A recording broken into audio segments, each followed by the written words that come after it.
मैं आज ये वीडियो देखी, मुझे बहुत अच्छा लगा, इसलिए मैं थोड़ा मतलब मैं कोशिश कर रही हूँ। सब मेरे पास तो ग्रुप नहीं है, मैं अकेली हूँ, मेरे को ये सब नहीं है, मेरे को अच्छा लगा इसलिए मैं सोची कि सब आप सबके साथ थोड़ा शेयर करूँ। एक बेटी और माँ का है, माँ बेटी। क्या हुआ कि माँ बेटी अपना जॉब करके रह रही थी, तो माँ आई मिलने बेटी से।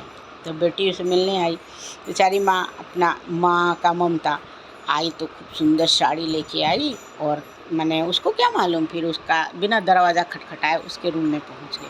अब वो माँ को इतना बोली, तुमको कुछ मालूम नहीं है कि शहर में कैसे रहते हैं, हम पढ़े हैं, अपने पैर पर हैं, जॉब में हैं, अब मैं ये देहाती साड़ी पहनूंगी, मैं ये सब नहीं पहनूंगी, मेरा प्राइवेसी तुम ख़राब कर रही हो। किसी के घर में किसी के मैंने रूम में जाते हैं तो लॉक करके जाते हैं, तुम तो एकदम गांव की गांव वाली रही, मैं पढ़ के लिख के जॉब कर रही हूँ। माँ बेचारी सुन रही है सब बात, माँ कुछ बोली नहीं। फिर बोली तुम्हारे में कोई मतलब क्या बोलते हैं उसको, हम लोग हिंदी में बोलते हैं, तुम्हारे में कोई समझदारी नहीं है, तुम एकदम नहीं है, मेरा प्राइवेसी है। पता नहीं किसी से फ़ोन पे बात कर रही थी।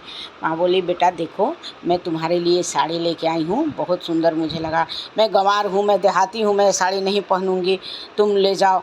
फिर माँ तो बेचारी, मैं कमाई अपने पैर पे खड़ा हुई, अपना घर बना लिया, अपना घर खरीद लिया, तुम क्या की। बस बेचारी माँ चुपचाप उठी और साड़ी रख के और अपना रूम में चली गई।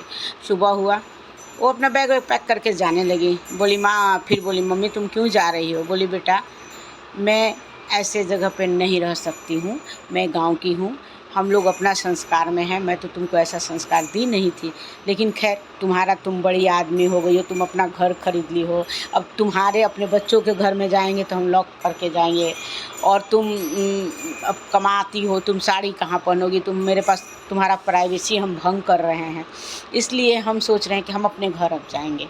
तो बोली नहीं मम्मी, सॉरी मम्मी, मैं बहुत गलत हूँ, मैं बहुत बोल दी। बोली नहीं बेटा, तुमने सही बोला, मेरा आँख खोल दिया, मैं तुम्हारा प्राइवेसी भंग कर रही हूँ, तुम कमाई हो, तुम अपना घर बनाई हो, मैं तुम्हारे घर में पूछ के आऊँगी, पूछ के जाऊँगी, ये मुझे नहीं है, मैं अपने घर जा रही हूँ, और तुम जब दिल करे तो आ जाना, तुमको पूछने की ज़रूरत नहीं है। अच्छा हुआ तुम्हारे पापा मेरे साथ नहीं आए, नहीं तो उनको तो कितना दुख होता। तो बोली नहीं mummy, sorry mummy, sorry mummy, कितना भी सॉरी बोल लो, लेकिन जो दिल में बात लग जाती है वो हटती नहीं है बाबू। इसलिए ऐसा नहीं है कि आदमी को समझ में नहीं आता, समझ सबको आता है, लेकिन मजबूरी होता है। मैं जा रही हूँ, तुमको जब दिल करे तुम अपने घर आना, तुम्हारा जो घर में आओगे उसमें कोई प्राइवेसी नहीं है, कोई ब्लॉक नहीं करना है, कोई नॉक नहीं करना है, आराम से आओ, क्योंकि वो तुम्हारा घर। फिर बहुत लड़की को अफसोस हुआ, बोली अब पापा को आएंगे तो बोल देंगे कि अब उसके घर में जाना तो एक बार खटखटा के जाना। ऐसा नहीं कि वो शादीशुदा थी, सिंगल थी, शादी भी नहीं हुआ था उस लड़की का। तो ये वीडियो एकदम दिल छूने वाली है। ऐसा है कि माँ बेटी का भी रिश्ता ऐसा होता है, पैसा आते हैं दुनिया बदल जाता है, बात सही है, एकदम 100% सही है। मुझे बहुत अच्छा लगा, इसलिए मैं सोची चलो मैं भी थोड़ा ट्राई करूँ।